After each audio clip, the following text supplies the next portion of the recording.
Assalamualaikum warahmatullahi wabarakatuh.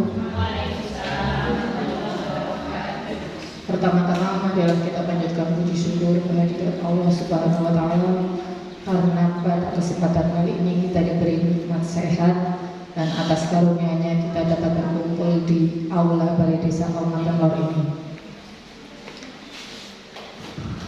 Yang pertama, perkenalkan, nama saya Nurika, perwakilan dari RW 1.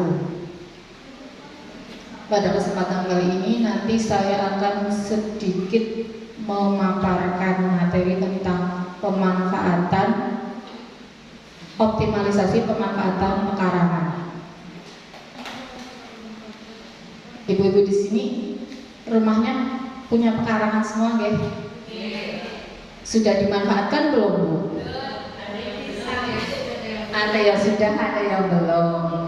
Kalau misalnya yang sudah berarti sudah bagus, yang belum berarti bisa dimanfaatkan.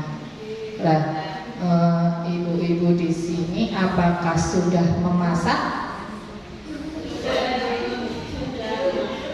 Sudah tadi pagi ya. Memasaknya itu sayurnya dari mana, ya? Dari warung, dari pasar. Nah, di sini kita akan belajar optimalisasi pemanfaatan pekarangan. Kalau misalnya ibu punya pekarangan, itu sebenarnya bisa dimanfaatkan untuk menanam. Nah, menanam di sini bisa untuk menanam sayur. Nah, kalau misalnya menanam sayur kan berarti memasak nggak perlu modal lagi ya, hemat. Karena tinggal ngambil di pekarangan. Kalau bahasa Jawa ini ramban apa ya? Nah, itu berubun gitu ya. Ya, jadi nanti sedikit bercerita tentang optimalisasi pekarangan yang ada. Nah, ibu-ibu di sini tahu pekarangan kok? Pekarangan itu apa sih? Lahan atau tanah kosong di sekitar rumah, ya. Jadi pekarangan itu adalah lahan atau tanah kosong di sekitar rumah.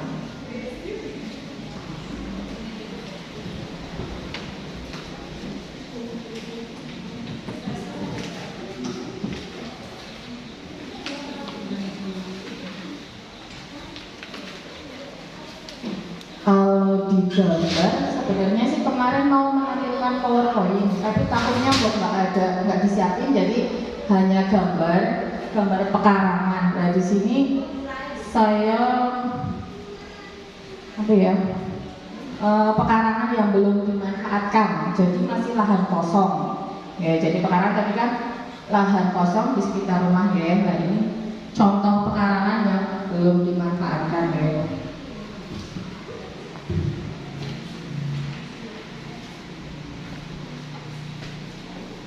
Jadi pekarangan adalah lahan terbuka yang terdapat di sekitar rumah. Lahan pekarangan akan bermanfaat bagi kehidupan keluarga sebagai sumber pangan jika diolah menjadi lahan yang produktif. Nah, lahan produktif di sini lahan yang bisa digunakan, bisa menghasilkan. Memiliki pekarangan sebenarnya banyak sekali manfaatnya. Yang pertama, kalau misalnya pekarangan kita gunakan, itu berarti seperti program pemerintah yang ketahanan pangan. Nah, jadi di keluarga tersebut kalau pekarangannya dimaksimalkan, digunakan, itu bisa menjaga ketahanan pangan yang ada di keluarga tersebut, terutama di keluarga tersebut. Contohnya di sini, misalnya punya pekarangan. Pekarangan itu luas. Nah, bisa digunakan untuk menanam atau bertanam. Contohnya ada sayur, ada bumbu, ada buah-buahan. Terus selain ketahanan pangan dalam bentuk sayuran, itu ada juga pekarangan misalnya untuk ternak. Nah, dari ternak di situ nanti kan bisa menghasilkan, bisa telur, bisa dagingnya. Itu juga bermanfaat juga untuk kita keluarga, terutama untuk gizi anak. Itu untuk yang menambah protein. Itu Terus yang selanjutnya, pekarangan juga bisa dimanfaatkan untuk perikanan. Nah, perikanan di sini itu bisa jadi pakai kolam terpal, tuh, atau juga menggunakan galon isi ulang yang sudah tidak digunakan, yang galon bekas itu bisa digunakan untuk memelihara ikan. Nah, itu contoh optimalisasi pekarangan.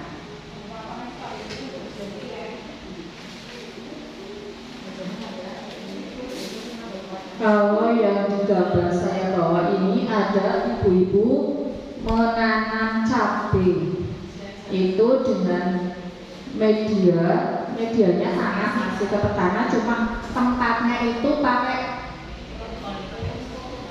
bisa pakai polybag atau kalau di sini karung bekas yang biasanya jenengan dapat daripada dijual itu juga tidak laku kan, kita gunakan sebagai pasnya atau sebagai tempat media. Itu di sini biasanya ibu-ibu pada nanamnya cabai, karena cabai kadang mahal. Kalau kita punya cabai, misalnya nanam cabai di sini, kalau sudah berbuah kan ya lumayan lah ya buat masak. Terus kalau banyak bisa menambah pendapatan keluarga.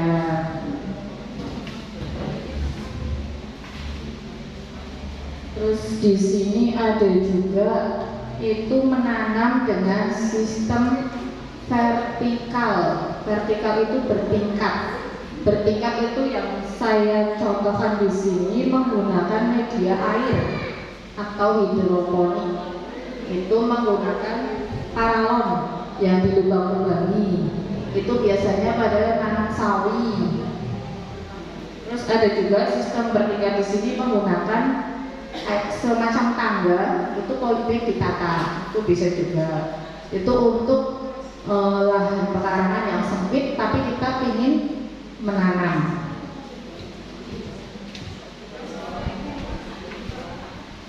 Tadi kan lahan itu bisa untuk menanam ya, itu kan berarti untuk kebutuhan atau memenuhi kebutuhan gizi khususnya sayur sama buah.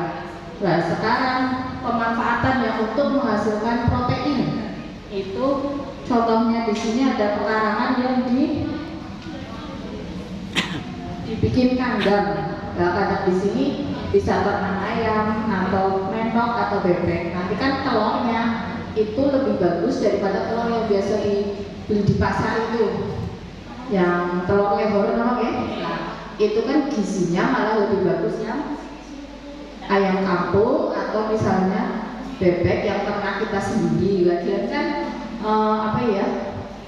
vitaminnya itu lebih banyak, terus makanannya juga kita tahu kita ngasih makan itu apa sih. Kan kadang ada kalau yang lele itu ada yang nggak suka juga ya, karena mungkin nggak tahu lele itu dikasih makan apa sama peternaknya.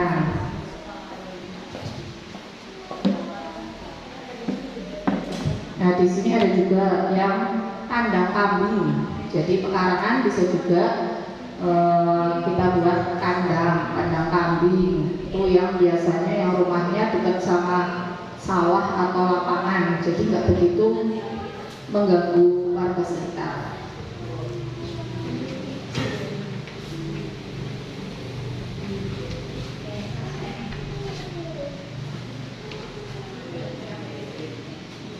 Ya, itu sedikit cerita tentang pemanfaatan lahan pekarangan. Bagaimana ibu itu ada yang ditanyakan atau ada yang ditanyakan enggak? Kita sharing aja Bu. Kan tadi katanya sudah masak di rumah, berarti kan udah gak kepikiran rumah lagi ya? Iya, jadi kadang-kadang kayak saya kemarin sudah siang belum masak malah jadi kepikiran ya. Yang di rumah gimana ya? Oke, gimana? Ada yang ditanyakan enggak?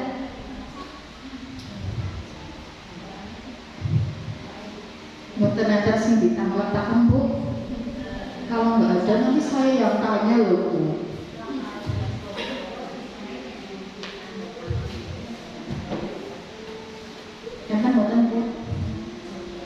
Nggak ada. Oh, insya Allah sudah paham lah ya. Kalau untuk urusan pekarangan dan untuk urusan rumah kan sudah paham ya. Ya. Di sini kalau di tempat Bu Santi, pekarangannya dipakai buat apa Bu? Kandang kambing. Sudah menghasilkan apa belum? Belum. Iya, jadi kalau misalnya kandang kambing itu kan nggak cepat menghasilkan ya, karena paling nggak 3 bulan baru bisa kita mendapatkan penghasilan dari kambing itu. Tapi kadang juga ada yang kotoran kambingnya itu kadang aku dijual loh Bu. Nah biasanya kan kalau ibu-ibu kalau ada yang jadi uang ya semangat banget ya. Iya, jadi kadang ada yang beli buat media kotoran kambing tersebut. Terus kalau temannya Bu Ana, pekarangannya buat apa Bu? Oh masih kosong. Oke, jadi mulai besok coba belajar bercocok tanam. Iya, kan tadi katanya di tempatnya Mbak Santi ada media ya, pupuk alami. Nah di tempatnya Bu Ana kan mungkin ada tanah nih, lah sudah ada pupuknya, sudah ada tanahnya, nanti tempatnya tinggal itu bekas minyak itu, kemasan minyak itu bisa buat tempat. Terus terus misalnya kan udah ada tempatnya, ada medianya, terus tanamannya dari mana? Kadang kan ada ibu-ibu yang suka masak tapi sampai apa ya, sampai pada pukul. Nah, di kulkas karena kelamaan suka beli tapi jarang masak. Nah, suka tumbuh kayak gitu kan, tumbuh, nah itu bisa ditanam gitu. Jadi kita besok-besok kan jadi nggak jadi beli bahan makanan, janin, tapi males. Ya jangan males lah ya, mulai besok jangan males, dicoba. Oke. Ada lagi Bu? Nggak ada. Kalau tidak ada berarti dari sini kita dapat menyimpulkan. Jadi materi yang sedikit saya sampaikan tadi bisa disimpulkan bahwa pekarangan sebaiknya kita gunakan atau kita manfaatkan secara optimal agar dapat menghasilkan. Menghasilkan di sini udah tahu lah ya ibu-ibu lah ya. Kalau dalam bentuk uang, orang yang tahu lombok sekilo baik dijolakkan warung. Jadi beras. Kan biasanya kalau enggak misalnya aku punya kampung tapi aku orang duwe lombok, tak gawa pemarung lah biar jadi capek cuma udah kampungnya sih. Jadi agar dapat menghasilkan, sehingga dapat yang pertama menambah pendapatan keluarga, udah jelas lah ya, jadi penghasilan. Yang kedua, menyediakan bahan makanan bergizi bagi keluarga. Jadi kalau misalnya kita sudah memanfaatkan lahan pekarangan, itu ditanam atau dibikin kolam atau ayam, buat kandang ayam itu kan berarti menyediakan bahan makanan bergizi bagi, khususnya bagi keluarga. Kalau keluarga sudah lebih, tinggal dijual ke tetangga atau ke pasar. Yang ketiga, pemanfaatan lahan pekarangan itu dapat menjaga ketahanan pangan khususnya keluarga tersebut. Demikian materi yang dapat saya sampaikan. Terima kasih atas perhatiannya, dan sebelum saya tutup ada sedikit pantun. Burung dara, burung cendrawasih, cari dulu di Papua. Cukup sekian dan terima kasih. Semoga bermanfaat bagi semua. Akhirul kalam, wassalamualaikum warahmatullahi wabarakatuh.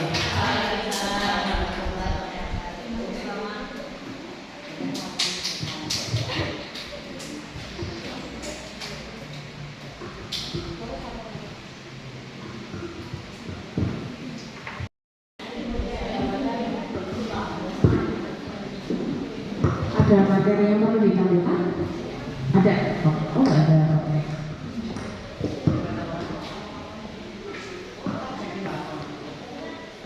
Terima kasih kepada kesempatan yang telah diberikan kepada saya. Perkenalkan, nama saya Mia, saya perwakilan dari RW02. Selamat pagi semuanya. Masih semangat ya?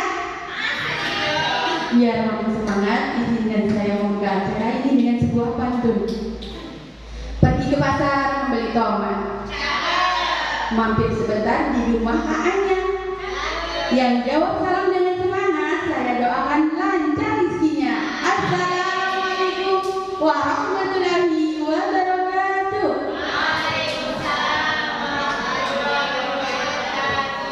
Salam sejahtera untuk kita semua. Semoga pagi hari ini kita semua dalam keadaan yang sehat dan baik-baik saja.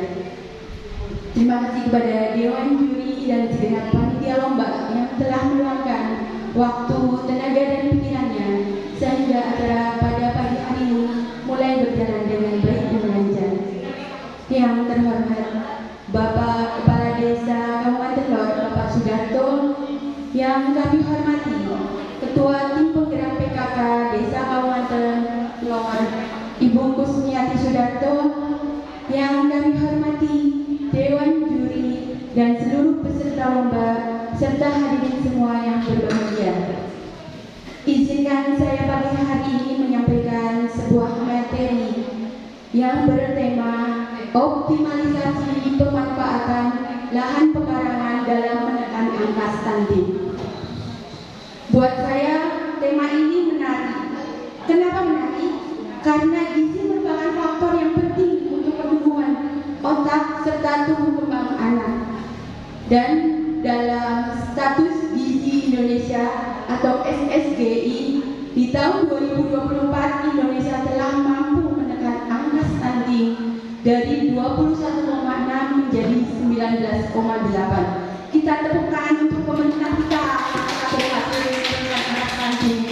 Dan saya yakin hasil ini diperoleh dengan kerja keras para tim penggerak PKK dan kader-kadernya, baik itu dari tingkat desa, kecamatan, kabupaten, provinsi, bahkan pusat. Seperti yang kita tahu, di desa kita, Kabupaten Lor, kita punya Ibu Kusmiati Sudarto sebagai tim penggerak. Di kecamatan kita ada pusat Misran, kita di kabupaten ada Ibu Ira Tanti Syamsul Aulia, dan di provinsi kita ada Ibu Nawal Arafah Yasin. Sementara di provinsi di pusat kita ada Ibu Tri Tito Karnavian. Mereka pasti berjuang keras dalam menekan angka stunting di Indonesia. Semoga mereka selalu dalam keadaan sehat dan selalu diberi keberkahan. Allahumma. Mungkin di sini ada yang belum memahami persis apa itu stunting. Stunting itu kondisi gagal tumbuh yang terjadi pada anak di usia 1000 hari pertama kelahiran yang disebabkan karena kekurangan gizi dalam jangka yang panjang. Dan stunting itu anak bisa dinyatakan stunting dengan ciri-ciri diantaranya tinggi anak tidak sesuai dengan anak seusianya. Terus yang kedua, pola berpikirnya lambat. Yang ketiga, ketika anak itu berkomunikasi dengan lawan bicara, dia jarang berani menatap mata lawannya. Dan stunting itu diakibatkan apa? Penyebab stunting itu apa? Sebab penyebab stunting diantaranya satu, faktor gizi yang buruk pada ibu hamil. Dua, pola pemberian makan yang tidak tepat. Tiga, rendahnya sanitasi dan air bersih. Yang seperti kita tahu, air bersih merupakan faktor penting dalam kehidupan. Dan jika keadaan ini dibiarkan secara terus-menerus dalam jangka panjang, maka akan memunculkan akibat stunting. Akibat stunting diantaranya satu, terganggunya perkembangan otak yang otomatis akan mempengaruhi kecerdasan sang anak. Dua, rendah pertumbuhan fisik terganggu. Makanya anak yang stunting dengan umur yang usianya biasanya cenderung lebih pendek. Dan yang ketiga, menurunnya kekebalan tubuh sang anak, karena anak dengan predikat stunting biasanya akan tercenderung gampang terserang penyakit. Terus tugas kita apa? Salah satunya kita bisa dengan cara mengoptimalisasi lahan pekarangan kita. Dengan cara apa? Dengan cara budidaya, menanam berbagai macam sayuran, buah-buahan, rempah-rempah, peternakan, bahkan kita bisa memelihara ikan. Di zaman yang modern seperti saat ini, tidak ada alasan buat kita untuk tidak bisa menanam, tidak ada alasan untuk kita tidak bisa memelihara ikan. Mungkin karena ada yang sebagian lahannya sempit ya Bu ya. Kita bisa memanfaatkan galon bekas air mineral untuk memelihara ikan. Terus dari limbah-limbah rumah tangga, kita bisa memanfaatkan plastik-plastik bekas, contohnya plastik bekas minyak ya Bu ya. Kita bisa mencuci bersih, nanti kita kasih tanah, kasih media, dan kasih pupuk, kita bisa menanam, contohnya cabai, tomat, atau tanaman lain. Dan dengan inovasi-inovasi yang luar biasa, yuk kita sama-sama mengoptimalisasi lahan pekarangan kita. Dan jikalau hal ini sudah bisa kita lakukan secara terus-menerus, maka kita bisa meningkatkan pangan keluarga, kita bisa meningkatkan kesehatan keluarga, bahkan kita bisa mendapatkan penghasilan tambahan dari pemanfaatan lahan yang ada di sekitar kita. Dan mungkin di ibu-ibu PKK udah terbiasa dengan istilah B2SA ya. Sebagai seorang ibu kita dituntut untuk lebih kreatif dalam menghidangkan makanan. Kita harus bisa menghidangkan makanan yang bergizi, beragam, dan aman. Atau istilah di PKK mungkin beragam, bergizi, seimbang, dan aman dengan istilah B2SA. Ibu-ibu paham ya B2SA? Beragam, bergizi, seimbang, dan aman. Apa ibu-ibu? Beragam, bergizi, seimbang, dan aman. Sebagai seorang ibu, kita dituntut untuk lebih kreatif dalam menghidangkan makanan untuk keluarga kita. Sebagai contoh, pagi kita masak nasi ya, karena nasi makanan utama kita ya. Pagi kita masak nasi putih, tumis kangkung, sama telur dadar. Ini contohnya ya Bu ya. Terus siangnya kita olah lagi masakannya. Bisa nasi putih, sayur bening, sambal terasi, sama ikan asin goreng. Itu contoh ya Bu. Dan sayur beningnya kita bisa dari apa? Kita bisa dari daun katu. Daun katu kan yang gampang di pekarangan kita ya Bu, sebagai apa ya, agar biasanya ya. Kita bisa dari daun katu atau daun kelor. Daun kelor itu manfaatnya luar biasa ini Bu. Mungkin ada yang belum paham dengan daun kelor. Daun kelor itu ada antioksidan, pokoknya itu vitaminnya bagus banget. Makanya saya pernah membaca di negara luar itu udah menginovasi daun kelor menjadi bentuk kapsul. Jadi kan sayang banget kalau kita punya pohon daun kelor tapi tidak dimanfaatin secara optimal, itu sayang banget. Makanya untuk sekarang kita yuk sama-sama membangun pemerintah ini bersama-sama, karena pemerintah itu nggak bisa berjalan sendiri. Sebagai masyarakat yang baik, kita harus bisa bekerja sama. Kita mulai berproses untuk lebih mengoptimalisasi lahan pekarangan kita. Dan semoga apa yang saya sampaikan pada pagi hari ini bisa diambil manfaatnya. Sebuah quotes pernah saya baca, apa yang kamu ketahui itu tidak penting, tapi apa yang kamu praktekkan dari apa yang kamu ketahui itu jauh lebih penting. Saya berharap semoga apa yang saya sampaikan pada pagi ini dapat diambil manfaatnya dan dapat dipraktekkan. Karena ilmu tanpa praktek tidak akan pernah ngefek.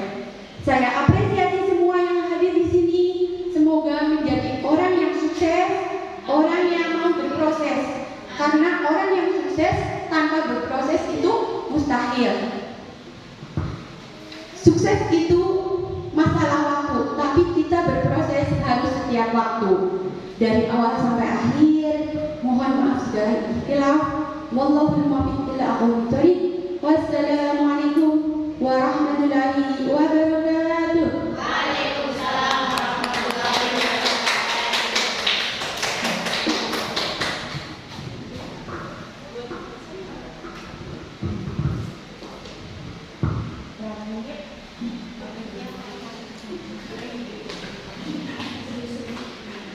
Assalamualaikum warahmatullahi wabarakatuh. Yang terhormat kepada Kepala Desa Kauman Kendor, yang saya hormati kepada tim penggerak PKK Kauman Kendor, yang saya hormati seluruh peserta lomba penyuluhan dan hadirin semua yang berbahagia.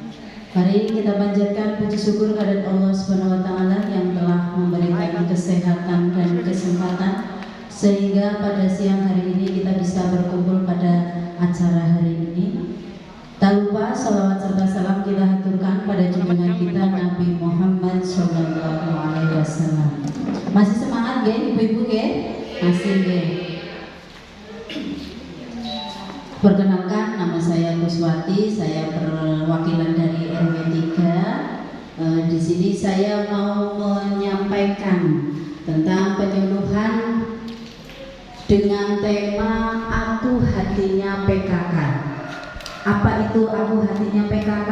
Salah satu program PKK yang mengajak masyarakat untuk memanfaatkan perkarangan rumah. Ada yang tahu perkarangan itu nopo ibu-ibu? Nopo? Karangan. Lahan kosong. Ada yang mungkin buritan gitu ya. Nah, perkarangan secara garis umum definisi dari perkarangan adalah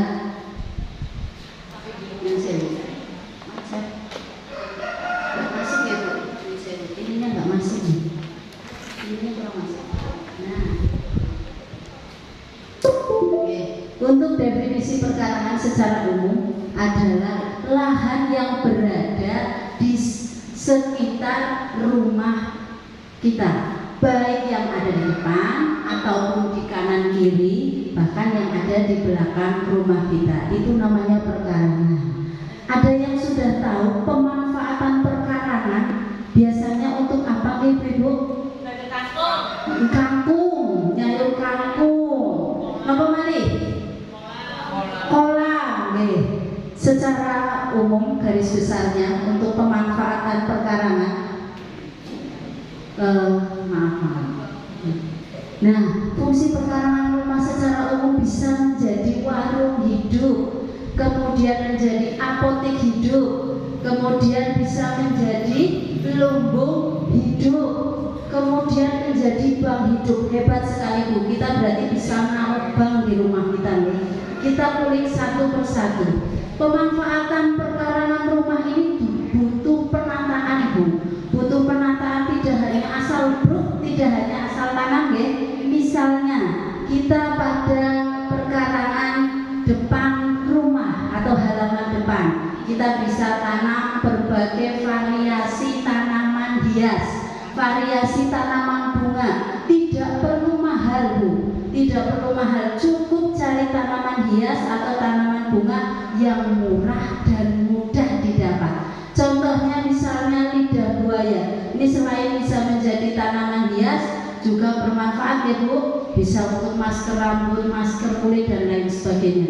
Kemudian ada bunga kanton atau krokot ya Bu, warna-warni bunganya cantik sekali kalau ada di depan rumah kita.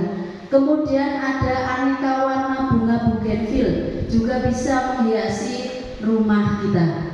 Kemudian ada sansevieria. Ada yang kenal tanaman sansevieria Bu? Belum. Alias lidah buaya bahasa keren. Kok lidah buaya? Lidah mertua, maaf. Lidah mertua itu bahasa kerennya. Bahasa latinnya adalah sansevieria Bu. Itu bagus namanya Bu. Tapi di pasaran atau di lingkungan namanya lidah mertua. Kok lep-lep Bu? Kedip-kedip. Lanjut untuk penataan yang kedua yaitu kirinya rumah kita bisa manfaatkan sebagai warung hidup.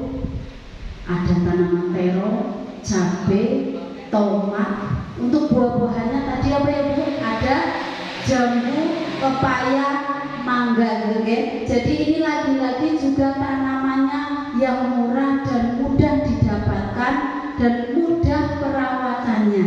Ya, jadi kita bisa tanam di samping rumah kanan dan kiri.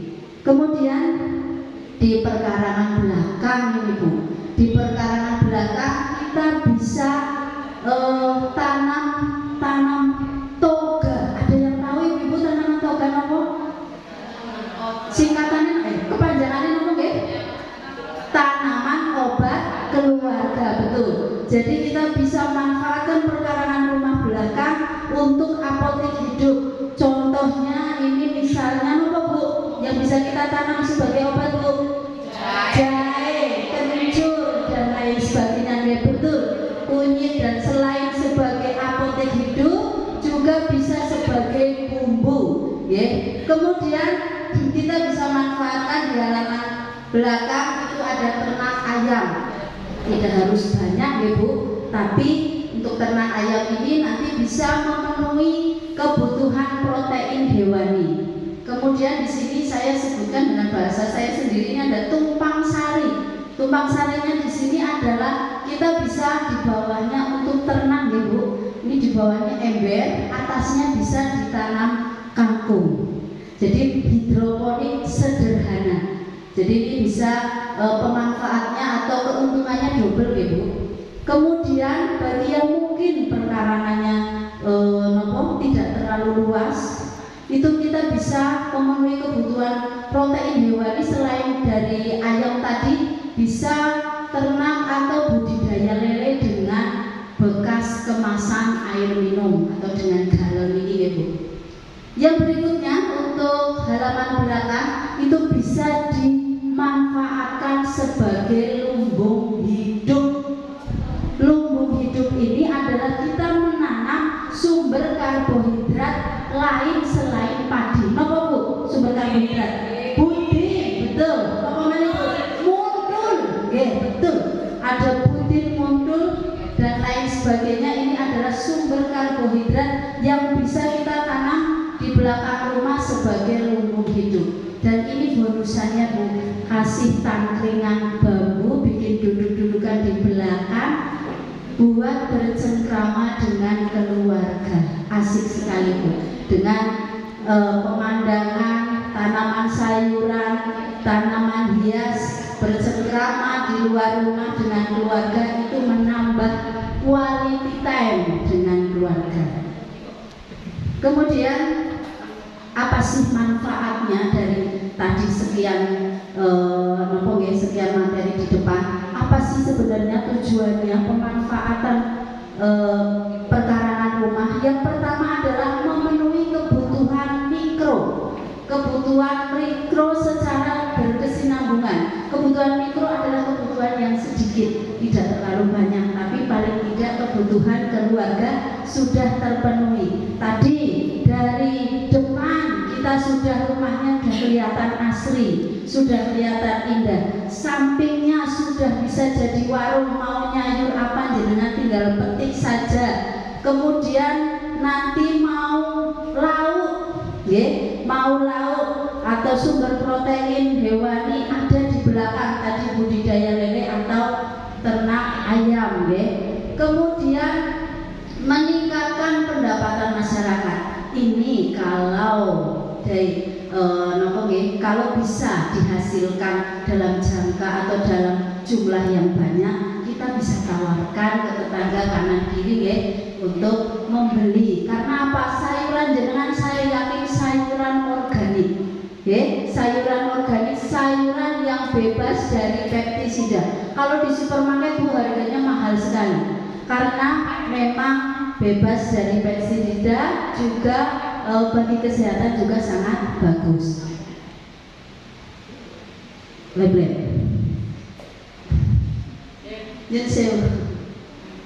Kenapa Bu? Kemudian meningkatkan keterampilan masyarakat catat Bu, sosmed itu HP-nya jenengan jangan hanya untuk scroll-scroll hiburan nggih, bisa digunakan untuk nopo? Untuk mencari banyak informasi keterampilan nopo? Mungkin cara bercocok tanam yang sederhana, mungkin cara membuat pupuk organik yang sederhana dan lain sebagainya. Kemudian ada menyalurkan hobi. Ada yang pasti di sini hobinya tanam-menanam, baik tanaman hias ataupun tanaman sayuran. Kemudian sebagai contoh yang baik untuk anak-anak kita, dengan kita Bu, dengan sendirinya itu memberi contoh pada anak-anak. Kalau kita hobi memenuhi kebutuhan, selain hobi bisa memenuhi kebutuhan keluarga dengan bercocok tanam, dengan pemanfaatan rumah, kemudian dengan memenuhi kebutuhan keluarga dengan hanya memanfaatkan apa yang ditanam, kita bisa memberikan contoh hidup baik.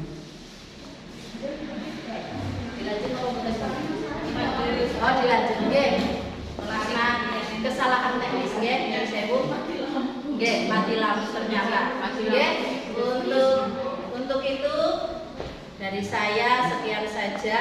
Semoga apa yang saya sampaikan bermanfaat untuk semuanya. Terima kasih dari saya. Terima kasih perhatiannya. Wassalamualaikum warahmatullahi wabarakatuh.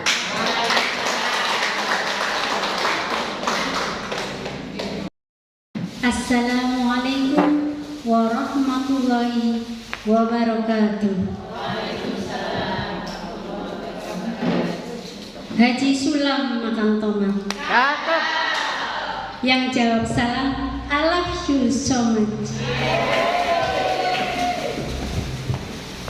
Yang saya hormati Bapak Kepala Desa Kecamatan Lor beserta jajarannya.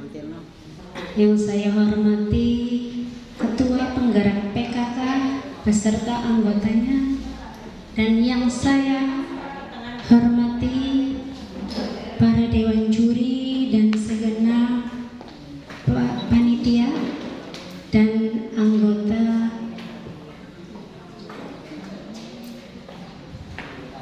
dan yang saya banggakan para peserta lomba penyuluhan. Segala puji bagi Allah Subhanahu wa Ta'ala yang telah menciptakan bumi dengan keseimbangan yang sempurna.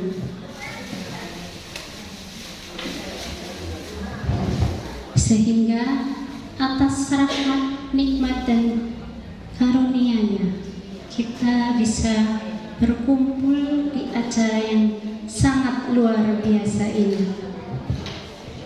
Salawat dan salam kita haturkan kepada Rasulullah SAW yang telah mengajarkan kita pentingnya menjaga amanah termasuk alam semesta ini.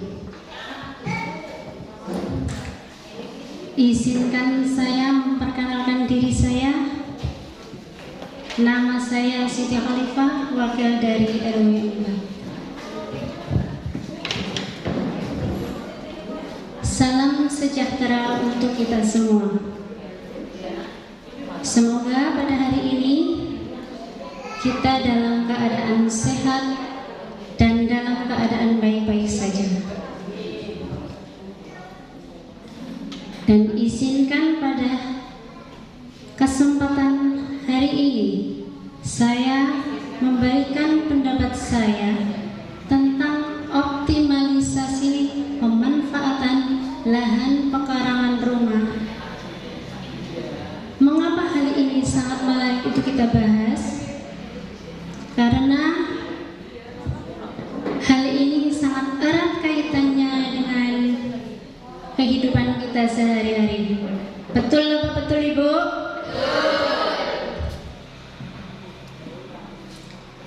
Pemanfaatan pekarangan rumah merupakan hal yang sangat menarik untuk kita bahas. Arti dari pekarangan itu sendiri merupakan sebidang tanah yang mudah diusahakan untuk dengan tujuan menghasilkan pemenuhan gizi mikro melalui peningkatan perbaikan gizi keluarga. Bagaimanakah cara optimalisasi pekarangan rumah? Optimalisasi pekarangan rumah dapat kita lakukan dengan cara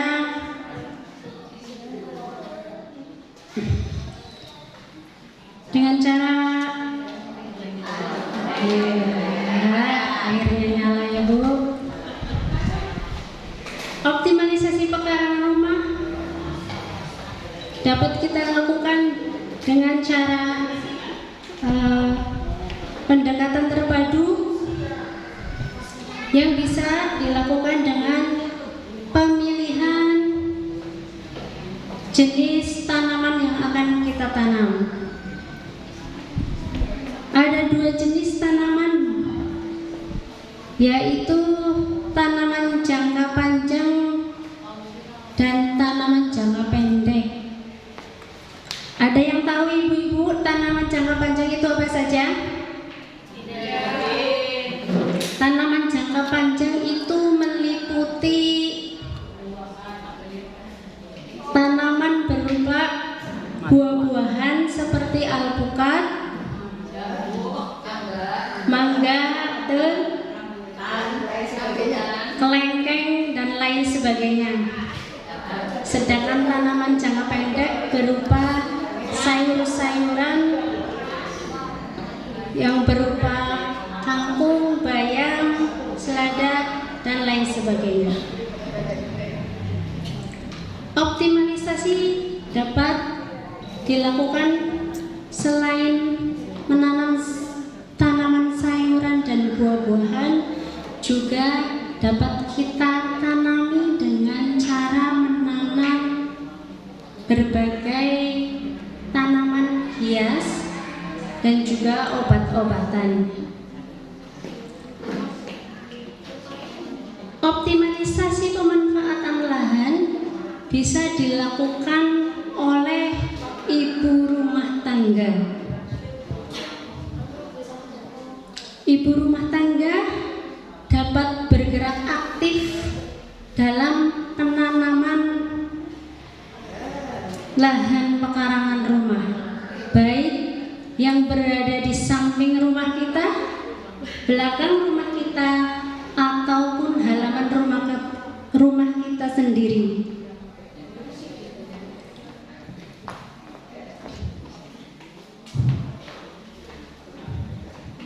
Apa yang dapat dihasilkan dari pemanfaatan lahan pekarangan? Ada banyak Bu. Ada yang tahu?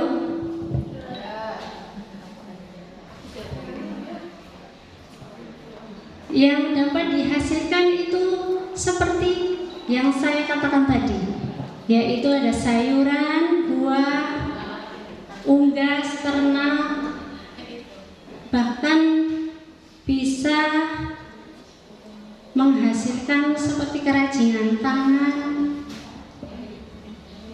dan pasti yang terakhir adalah yang ibu-ibu paling suka, uang. Ijo ya Bu kalau ngomongin soal uang. Pemanfaatan lahan pekarangan pokoknya ide yang sangat bagus untuk kaum mendang-mending seperti saya sebagai ibu rumah tangga yang kadang setiap hari bingung mau masak apa ya. Dengan pemanfaatan tersebut kita bisa memiliki kebun mini yang bisa kita manfaatkan untuk memenuhi gizi keluarga.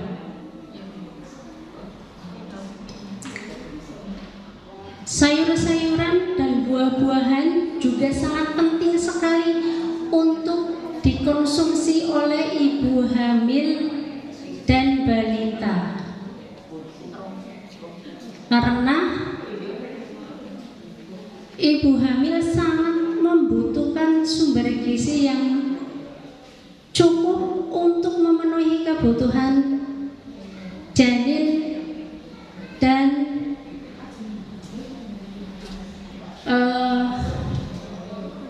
balita yang memiliki sedikit masalah seperti stunting. Karena gizi itu sangat penting untuk perkembangan otak dan tumbuh kembang anak-anak. Ibu rumah tangga juga bisa berinovasi dan berkreativitas dengan menanam berbagai macam tanaman hias agar lingkungan kita menjadi indah dan asri. Baiklah, mungkin hanya itu yang bisa saya sampaikan. Kurang lebihnya saya mohon maaf, dan semoga apa yang saya sampaikan menjadi inspirasi dan pembekalan untuk kita semua. Akhir kata dari saya, burung dara, burung cendrawasih, bertemunya di Pulau Papua. Cukup sekian dan terima kasih. Mohon semoga bermanfaat untuk kita semua. Satu lagi. Kan waktunya deh, 11. Jika pergi jangan sendiri, nanti jadi lupa waktu. Saya pamit undur diri. Wassalamualaikum warahmatullahi wabarakatuh.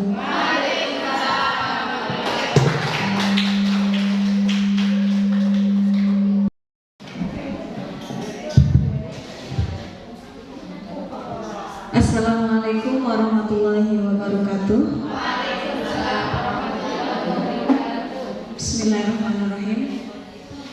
Yang terhormat Kepala Desa Kawanten Lor Bapak Sudarto, yang kami hormati Ketua Tim PKK Kecamatan Kawanten, yang kami hormati tim juri lomba penyuluhan optimalisasi pemanfaatan lahan dalam rangka penanggulangan gizi buruk dan stunting. Apa kabar semuanya? Terutama yang paling belakang itu yang gelap-gelapan. Semuanya sehat? Alhamdulillah. Semalaman saya sudah bikin pantun. Semoga pantunnya bisa diterima. Ini tapi khusus untuk Dewan Juri, Ibu. Tenang. Aduh lupa. Betul. Buah jambu, buah ceri. Dimakan sama teman-teman. Salam kenal untuk Dewan Juri. Semoga selalu berlimpah rezeki dan kesehatan.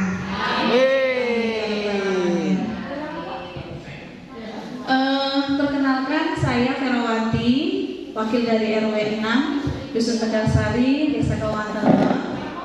Mohon izin Dewan Juri, hari ini saya berusaha memaparkan dengan tema penyuluhan dengan tema optimalisasi pemanfaatan lahan dalam rangka penanggulangan gizi buruk dan stunting. Ini sejujurnya saya grogi banget Bapak Ibu. Mohon maaf kalau nanti salah-salah kata. dengan data dari Kabupaten Cilacap. Ini dikutip dari Radar Banyumas. Jadi setidaknya dari 106.318 anak di Kabupaten Cilacap, sejumlah 5.269-nya anak-anak balitanya itu terkena stunting. Persentasinya berarti ada 4,9%, atau sederhananya dalam 100 anak 20 anaknya itu menderita stunting atau terkena stunting atau gagal tumbuh. Kalau dalam 100 anak 20 anaknya stunting, berarti kalau ada 200 anak berapa yang stunting ibu-ibu? Kalau 100 20 yang stunting, kalau 200 berarti 40 anak. Jadi ini merupakan data yang serius bahwa angka stunting di Kabupaten Cilacap itu ternyata masih sangat tinggi, dan ini menjadi hal pokok yang sedang diusahakan oleh PKK bagaimana cara menurunkan angka tersebut. Bapak Ibu yang kami hormati, jadi di dalam PKK itu kita di pemerintah Kabupaten Cilacap itu sebenarnya tidak diam saja nih Bapak Ibu, sudah banyak melakukan gerakan, sudah banyak program-program yang diluncurkan untuk menurunkan angka stunting. Tapi saya hanya akan menyebutkan sedikitnya 4 atau 5 saja. Pemerintah Kabupaten Cilacap itu sudah melakukan 5 program. Yang pertama diantaranya itu ada Genting, gerakan orang tua asuh cegah stunting. Ini gerakan dari masyarakat gotong royong untuk membantu keluarga yang berisiko stunting. Terus yang kedua ada TPPS atau tim percepatan penurunan stunting. Itu sudah ada di kecamatan masing-masing. Saya kira di Kecamatan Klaten juga sudah pasti ada. Yang ketiga ada intervensi gizi. Ini untuk remaja dan juga ibu hamil. Terus juga ada kancing merah. Kancing merah itu program dari pemerintah membantu keluarga stunting untuk meningkatkan berat badan anak melalui pemberian makanan yang bergizi. Jadi sebenarnya sudah banyak sekali usaha-usaha dari pemerintah untuk menurunkan angka stunting. Tetapi kalau program-program dari atas itu sudah diluncurkan sedemikian rupa, sebaik mungkin, tetapi kalau dari keluarganya itu acuh, kalau dari masing pribadi kita atau keluarga kita itu acuh, tidak mau update informasi terbaru atau tidak mengupayakan hal yang terbaik untuk keluarga, tentunya itu akan sia-sia. Jadi dari atas sudah bagus sekali, tapi kalau dari kitanya itu kurang mempraktekkan yang sudah dicontohkan oleh pemerintah, tentunya itu akan sia-sia. Makanya mari kita itu memanfaatkan lahan pekarangan yang ada untuk menjadi bahan baku pangan di keluarga kita, yaitu yang sering disebut dengan aku hatinya PKK. A-nya itu adalah lupa. Oh iya, A-nya itu amalkan, Q-nya itu kukuhkan, H itu halaman asri, T-nya itu teratur dan indah, Nya-nya nyaman, PKK pemberdayaan kesejahteraan keluarga. Betul apa tidak ini Bapak Ibu? Iya, jadi kita sama-sama dianjurkan untuk memanfaatkan lahan dan pekarangan yang ada di sekitar rumah untuk membentengi diri atau untuk biar keluarga kita itu bahan baku pangannya itu tidak selalu beli, supaya kita itu juga sehat. Bagaimana caranya?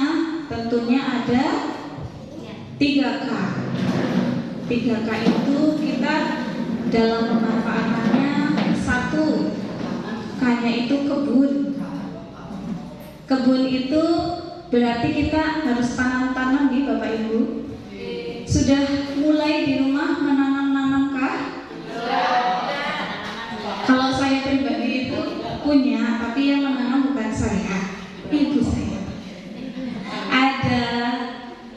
terong, terus ada cabai, ada tomat.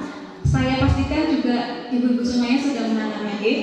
Contohnya dari tomat saja, satu pohon tomat itu berbuahnya banyak sekali, Bapak Ibu. Dari segi vitamin itu juga sudah tidak diragukan lagi kalau tomat dan lain-lainnya. Bisa kangkung, terong dan lain-lain, itu semua adalah sumber gizi untuk kesehatan keluarga. Yang kedua, kandang. Jadi kandang itu kita memanfaatkan lahan yang ada untuk memelihara unggas. Kalau di kawasan telur ya katakanlah yang populer ya memelihara ayam, basur, mentok, kayak gitu ya. Terus mungkin kalau yang suka ikan-ikanan bisa bikin kolam kecil atau memanfaatkan ember yang ada atau bekas air mineral galonnya itu untuk memelihara ikan, bisa lele, mungkin juga belut dan lain-lain, itu sebagai sumber protein untuk keluarga. Yang ketiga sudah ada kolam, terakhir itu kolam. Mohon maaf, yang pertama kebun, yang kedua kandang, yang ketiga ini kolam. Iya, yang kolamnya itu tadi yang untuk ikan-ikanan. Jadi kalau kita memanfaatkan dengan cermat ketiga kata tersebut, kebun, kandang, kolam, itu pemenuhan gizi untuk keluarga insya Allah sudah tercukupi tanpa kita perlu sebentar-sebentar beli. Dan tentu saja relatif murah karena kalau untuk pakannya, kalau untuk unggas itu bisa dari sisa limbah keluarga, dari sisa makanan kita. Atau untuk ikan di kolam itu juga bisa dari sisa dari unggas. Jadi kotoran unggas itu sebenarnya banyak mineralnya, tapi untuk ikan dia bukan untuk kita. Itu. Dan juga tentu saja itu semua harus didukung dengan 10 gerakan. 10 gerakan ini dimulai dari ibu hamil, ya. Kita tidak bisa mengatakan pencegahan stunting atau penurunan stunting di saat ini saja, tetapi itu dipersiapkan jauh-jauh hari dari anak itu masih remaja. Pastinya ada ya penyuluhan atau edukasi tentang kesehatan rahim kayak gitu kan ada ya. Nah ini usaha untuk menurunkan stunting itu dimulai dari dalam kandungan. Jadi ibu hamil itu seharusnya setelah dia mengetahui dirinya hamil, dia harus mengkonsumsi vitamin penambah darah supaya dia sehat. Yang kedua, sudah seperti itu dia mendapatkan PMT ibu hamil, dan diperiksa sudah pasti diberikan. Terus yang ketiga, nanti ketika lahiran ibu hamil tersebut sebaiknya dibantu oleh tenaga kesehatan, bukan oleh dukun yang belum tersertifikasi. Yang keempat, ketika melahirkan dibantu untuk inisiasi menyusui dini. Terus nanti diberikan ASI eksklusif selama 6 bulan. Setelah itu dibantu dengan empasi. Setelah empasi jangan lupa imunisasi dasar lengkap. Setelah itu sudah imunisasinya lengkap, rajin-rajin ke posyandu untuk mengecek kesehatannya. Dan juga yang terakhir, menerapkan pola hidup bersih dan sehat. Dan yang terakhir itu tadi yang sudah kita bahas, pemanfaatan lahan pekarangan. Jadi dalam menurunkan angka stunting ini sebenarnya kita tidak bisa sendiri Bapak Ibu. Kita harus multi sektor atau banyak sektor yang terlibat. Kita juga perlu mengedukasi masyarakat. Ya, jadi tidak bisa sendiri. Mari kita bersama-sama diri kita memulai untuk memanfaatkan lahan pekarangan supaya kita semuanya terhindar dari stunting, anak-anak kita terhindar dari stunting. Kurang lebih itu yang bisa saya sampaikan. Mohon maaf apabila dalam penyampaiannya terdapat banyak kekurangan. Kupat disilang santan, yawan lepat dan kesempatan Wassalamualaikum warahmatullahi wabarakatuh.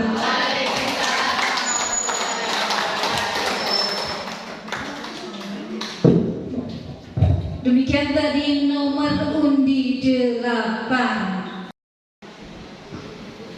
Assalamualaikum warahmatullahi wabarakatuh. Salam sejahtera untuk kita semua. Selamat pagi. Pagi. Yang terhormat Bapak Kepala Desa Kauman Telur, Bapak Sudarto. Yang kami hormati Ibu tim penggerak PKK, Ibu Kusmiati, serta tamu undangan yang berbahagia. Dengan mengucap Bismillahirrahmanirrahim, saya mengucapkan syukur kepada Allah yang Maha Kuasa. Perkenalkan, nama saya Maisaro, perwakilan dari Kanalima. Hari ini ingin sharing dan berbagi ilmu tentang optimalisasi pemanfaatan lahan pengarangan. Pemanfaatan lahan pengarangan adalah proses mengelola lahan di sekitar rumah agar lebih produktif. Manfaatnya yang pertama adalah untuk ketahanan pangan. Yang kedua, meningkatkan pendapatan. Yang ketiga, menambah sumber gizi. Yang keempat, mengisi waktu luang. Dan yang kelima, memperindah lingkungan. Pemanfaatan lahan pekarangan ada 3 prinsip, 3 K. K yang pertama adalah kebun. Manfaatkanlah kebun, manfaatkan lahan pekarangan di sekitar rumah kita untuk membuat kebun.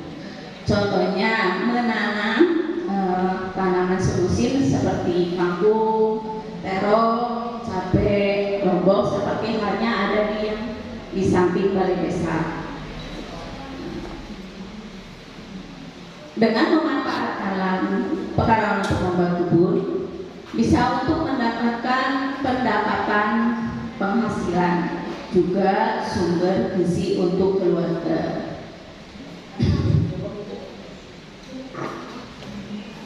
Kalau misalnya itu menanam sayuran, kan kita panennya banyak, kita bisa jual ke warung, kita bisa tukar atau barter, bisa di-upload di status WA atau ditawarkan kepada teman-teman, jadi bisa mendapat sumber pendapatan.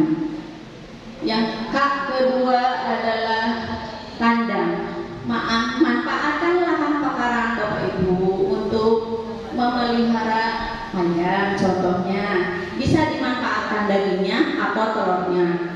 Jika seandainya mungkin di keluarga Bapak Ibu anak-anaknya ada yang tidak suka dengan telur, bisa juga telur ayam yang dipelihara di rumah bisa dijual.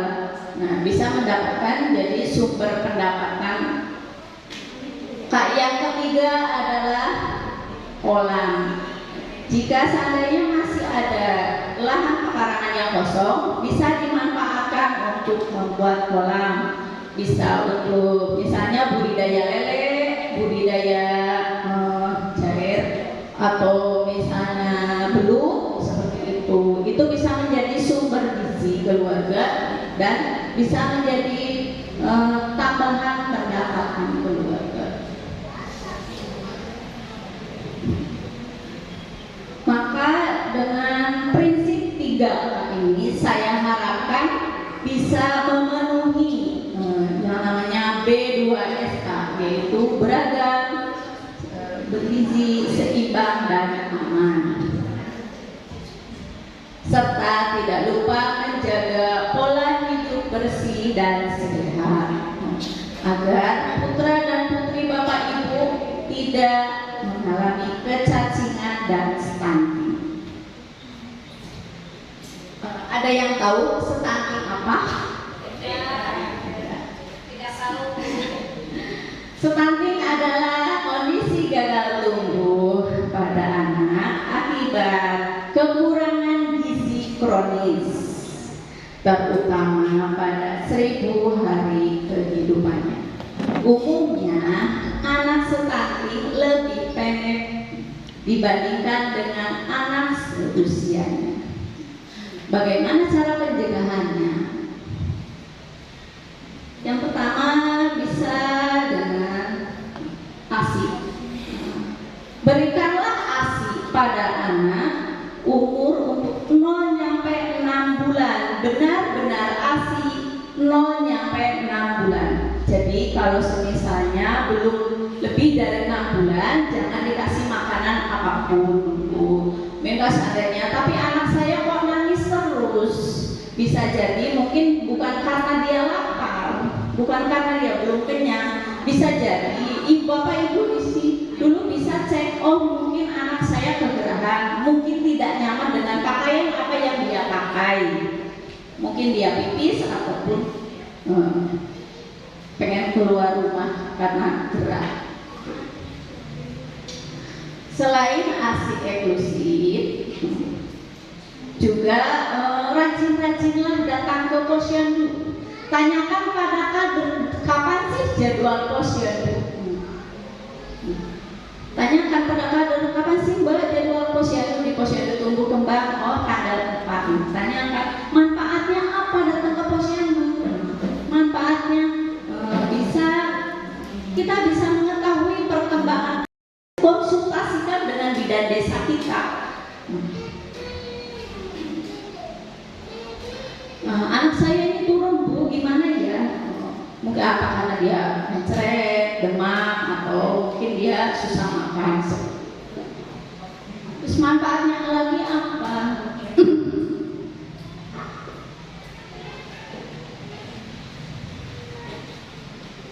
Anak-anak mendapatkan vitamin A di bulan Februari dan Agustus, juga mendapatkan obat cacing di bulan Maret dan September. Jadi rajin-rajinlah ke posyandu, tanyakan jadwal posyandu kapan. Jadi itu manfaatnya, dapat mengetahui perkembangan anak secara berkala, dapat juga mendapatkan vitamin dan obat cacing, serta imunisasi dasar lengkap terpenuhi. Tanyakan kepada kader jadwalnya kapan. Selanjutnya yaitu sanitasi yang baik.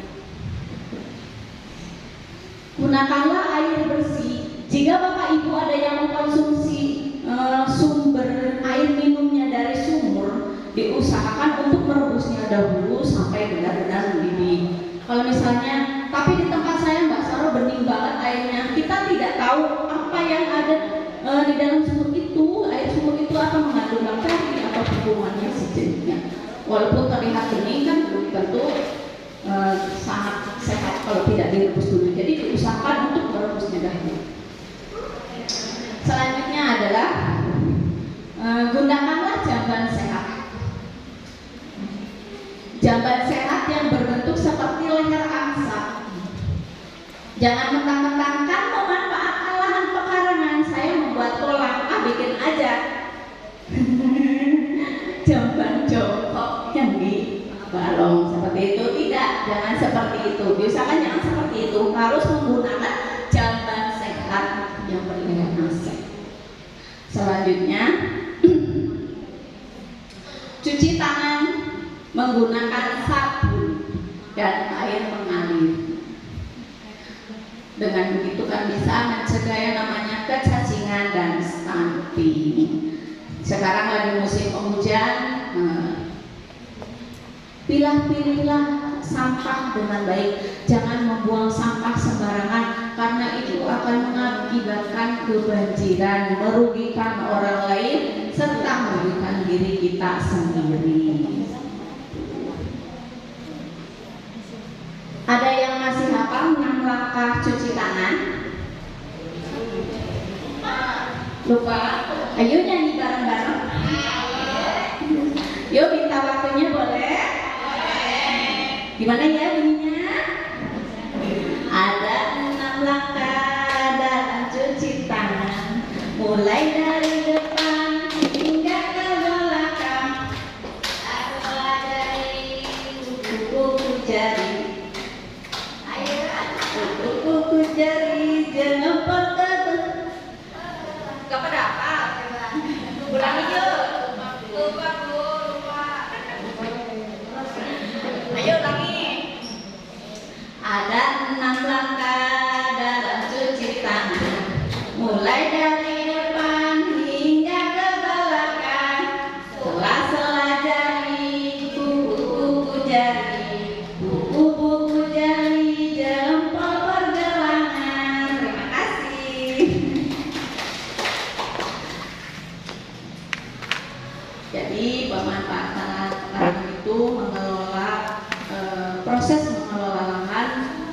bisa kita rumah agar lebih produktif. Jadi diharapkan dengan prinsip 3K tadi. K yang pertama tadi apa ya, Mbak Ibu? Kebun. Yang kedua? Lupa? Tanda. Yang ketiga? Kolam. Maka dengan prinsip 3 sumber gizi B2SA itu beragam, bergizi, seimbang, dan aman. Mungkin hanya itu saja yang bisa sampaikan, kurang lebihnya mohon maaf. Bersatu berdaulat, rakyat sejahtera, Indonesia maju. Merdeka, merdeka, merdeka. Wassalamualaikum warahmatullahi wabarakatuh.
Ya, otomatis memang semuanya bagus.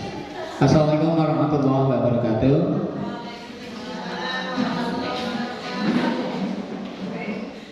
Dari panitia yang saya hormati, serta lomba bikin yang berbahagia dan yang saya cintai, saya banggakan.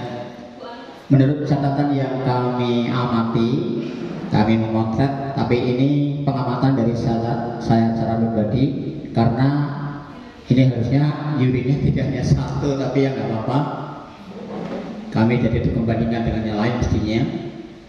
Di dalam seorang konduktor atau dirijen ada yang mengatakan istilah pengaba. Itulah seorang pemimpin dalam padus atau paduan suara. Ada dirijen yang menggunakan tongkat pengaba, ada yang tanpa tongkat pengaba. Ini yang tanpa, ya, jadi langsung.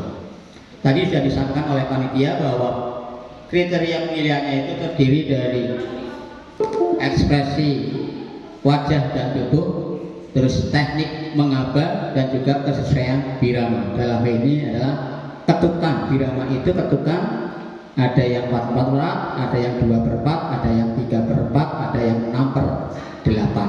Jadi tanda birama itu hanya 4, 2/4, 3/4, 4/4, dan 6/8. Selain itu tidak ada. Untuk lagu Indonesia Raya karya dari W.R. Supratman, Wage Rudolf Supratman, seorang komponis Indonesia yang menciptakan lagu ini sebelum Indonesia merdeka, jauh sebelum Indonesia merdeka. Karena pertama kali lagu ini dinyanyikan itu pada saat Kongres Pemuda kedua tanggal 28 Oktober 1928. Pertama kali dinyanyikan. Jadi kalau dihitung sampai tahun 45 berapa itu? 17 tahun. 17 tahun sebelum Indonesia merdeka sudah ada lagu Indonesia Raya. Dan inti isi dari lagu itu memang betul-betul membuat semangat agar kita merdeka. Ya, di rap itu ada bangunlah jiwanya, bangunlah badannya, bangunlah jiwanya. Berarti BS betul-betul menciptakan lagu itu. Yang kita bangun pertama adalah jiwa seseorang, ya, bukan lahirnya, tapi batinnya dulu yang dibangun, baru badannya, gitu. Sehingga kalau kita lihat lagu Indonesia Raya dengan menggunakan birama 4/4 atau 4/4 dengan tempo kontrapura 98 dalam 1 menitnya, tidak terlalu cepat dan tidak terlalu lambat sekali, dan dengan hikmat itu sudah betul. Nah, kalau kami menilai untuk lagu Indonesia Raya ini semuanya sudah bagus, hanya ada beberapa kekurangan dan kelebihannya di dalam ekspresinya yang kadang-kadang ada yang punak menembai ya, hanya senyum, terus ya apa lagu itu yang isinya tersampaikan lewat gerakan tangan dan ekspresi wajahnya. Terus endingnya itu kadang-kadang ya di akhir itu nutupnya masih ada beberapa yang kekurangan, tapi sudah cukup bagus. Terus untuk teknik mengaba ya tadi. Dulu pada waktu saya pelatihan di sini menyampaikan bahwa untuk seorang dirijen tangan itu tidak melebihi pandangan mata. Ke sampingnya juga terlalu lebar. Tadi ada berapa sampai terlalu tinggi. Terus melebarnya terlalu luas, gitu, oke? Terus gerakannya masih patah-patah dan sebagainya. Ini kalau ini bukan tanda staccato. Kalau di partitur lagu ada staccato itu memang patah-patah. Kalau ini kontrapura Indonesia Raya, oke? Jadi perlu sekali lagi perhatikan bahwa lagu Indonesia Raya itu dinyanyikan istilah temponya atau ekspresinya dengan hikmat. Ya, jadi tidak main-main lagu ini, lagu yang setiap ada upacara pengibaran bendera nanti dinyanyikan. Bahkan kalau ada turnamen sepak bola, itu mesti ada lagu Indonesia Raya. Yang kedua di lagu Mars PKK.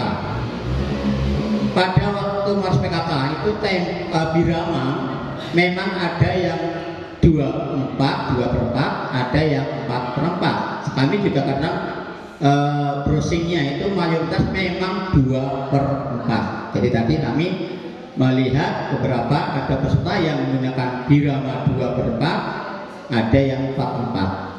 Mengutamakan ini kami yang 2/4. 2/4 itu hitungannya hanya 2, 1, 2, 1, 2, 1, 2, 1, 2, atau 1, 2, 1, 2. Tapi ada beberapa yang terbalik, harusnya 1 malah 2. Ketukan berat itu 1, ya, itu orang keluar dulu malah.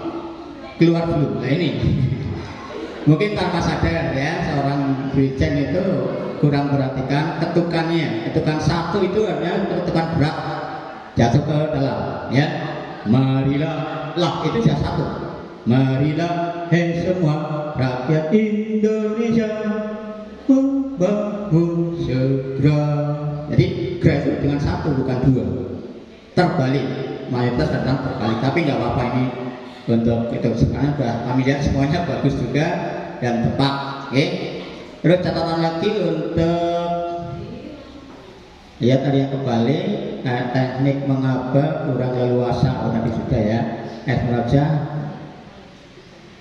nomor undi berapa ini? Ya mungkin karena belum terbiasa atau grogi dan sebagainya di sini sehingga ya teknik mengaba terlalu luas ya, gerakan jangan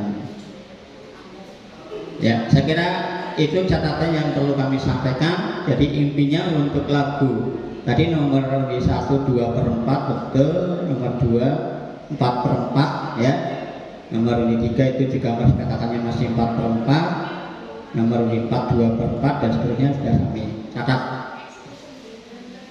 Untuk itu kami mohon izin nanti akan kami merekap, tapi juga kami mestinya minta masukan, artinya dari panitia ya. Hanya masukan kami bukan berarti penentu, tapi kami tetap penentu nanti yang terbaik 1, 2, dan 3 ya. Untuk yang terbaik ya mohon untuk tidak usah berbesar kepala, yang belum masuk juara 1, 2, 3 ya tidak usah berkecil hati ya, karena kegagalan adalah merupakan keberhasilan yang tertunda. Mungkin tidak di hari ini, hari besok akan lebih baik. Sekali lagi kami hanya memotret dan menyampaikan apa yang kami lihat, kami nilai. Manakala nanti hasilnya kurang memuaskan ya sekali lagi kami mohon maaf yang sebesar-besarnya. Terima kasih. Minta waktu barangkali 5 atau 10 menit untuk merekap nilai ini. Wassalamualaikum warahmatullahi wabarakatuh.